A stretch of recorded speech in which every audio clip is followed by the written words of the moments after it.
Welcome to Take a Break, Take a Breath for Monday, November 9th. I'm Rick Boyer, the pastor of Prospect Presbyterian Church in Maplewood, New Jersey.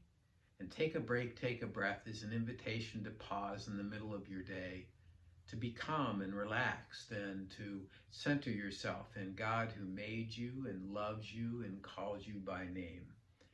Each time that we have a take a break, take a breath time, I've been looking at a different psalm, and we are all the way up to Psalm 99. Psalm 99 is the last of the enthronement psalms, and it goes back to the first, or the opening of the fourth book of the Psalms. Remember, I said, you may remember, or I'll say again, that the Psalms are broken into 5 books. And in the 4th book, they're responding to the tragedy of the exile. And in the response to that, they lift up God as the one who is enthroned. God is the sovereign. The monarchy is just not going to make it. And we begin book 4 with Moses, a psalm attributed to Moses, and we end the enthronement psalms with a psalm that mentions Moses and goes back in many ways to Exodus 15, which is the song that they sang as they made their way through the Red Sea and as they recognized that they were entering into freedom. It also ties to Isaiah in 40 to 55 in particular, where they compare the experience of returning from exile to the experience of Exodus. And what gets called out in all of this is that God is a holy sovereign, holy, holy, holy kind of thing. And it works, though, in this psalm to redefine holiness as not just transcendence, as God as being high and lifted up, as omnipotent and omniscient and all those words that we tend to use, but also as God's holiness being a committed involvement with humanity, so that God is immanent and that God is present with us as someone who brings us love and forgiveness, and ultimately in Jesus, who suffers for our sake and is raised for our sake. So it's several verses that I want to read as the focus text for today, but it's verses 6 through 8. Moses and Aaron were among his priests. Samuel also was among those who called on God's name. They cried to the Lord, and God answered them. God spoke to them in the pillar of cloud. They kept God's decrees and the statutes that God gave them. O Lord our God, you answered them. You were a forgiving God to them, but an avenger of their wrongdoings. So I invite you to go to a place that is quiet in your house and close the door and settle into a chair to become aware of your surroundings, the comfort or not comfort of the chair, the temperature in the room, the sense of light. Is it bright or is it dim? Or is the air moving at all? Close your eyes and take some deep breaths. And as you breathe in the breath of life. And as you breathe out all that separates you from life. As you breathe in the breath of God. And as you breathe out all that does not bring you close to God. As you breathe in God's peace. And as you breathe out all the fears and anxieties and worries and concerns of your life. Then Imagine that peace not just coming to you in your breathing, but washing over you like the warm water of a shower.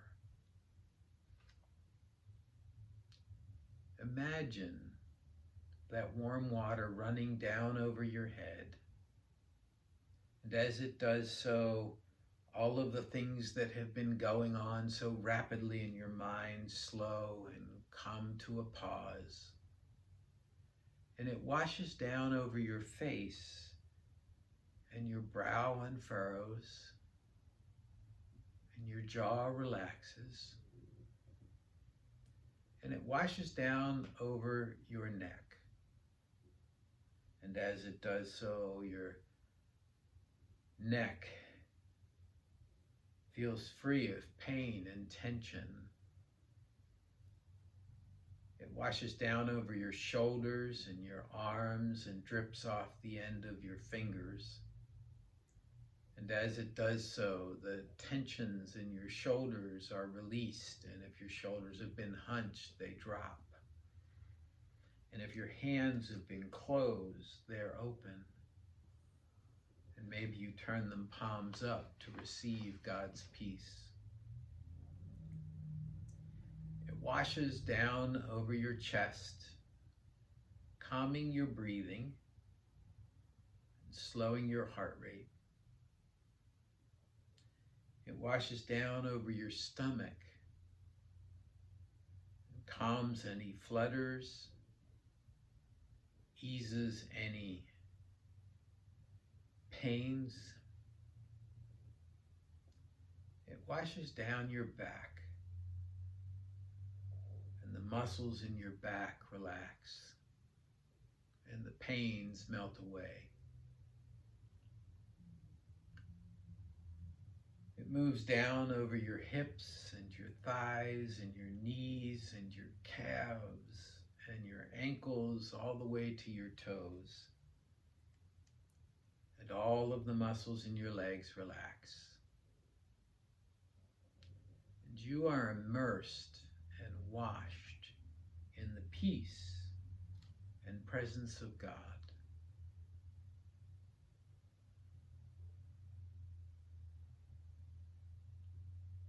Be present and open to that peace. Then in your mind's eye, go to a nice sitting room, a place where there are 2 chairs and it's comfortably lit and the temperature in the room is just right. There's a fire in the fireplace.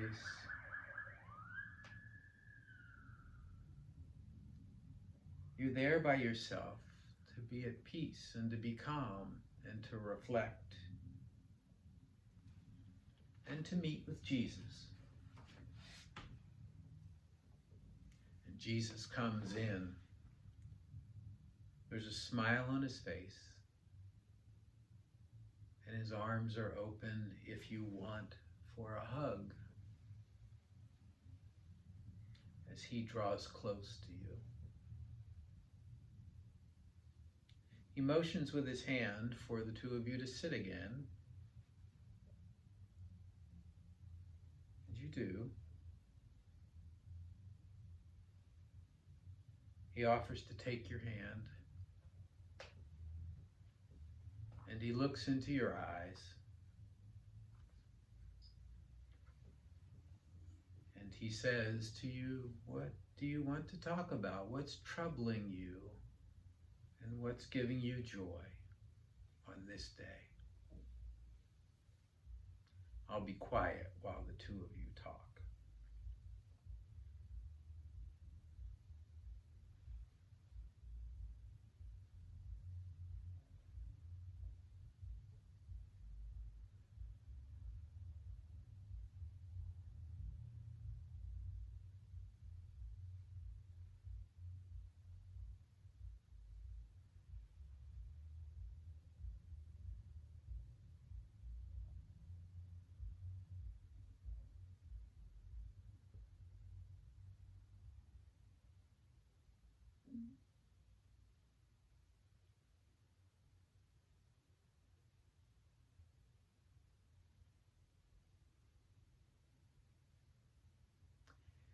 And then the time comes for the conversation to end, but you know that you can always come back to this spot, and you can always come to Jesus, because God, in God's sovereignty, is committed to be involved with humanity, to be present, not just a high up, way out, far off God.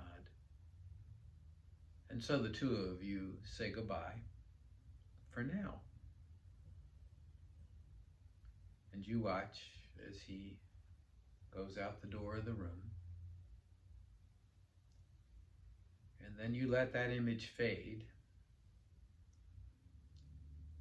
And you imagine the room where you are. And when you are ready, open your eyes.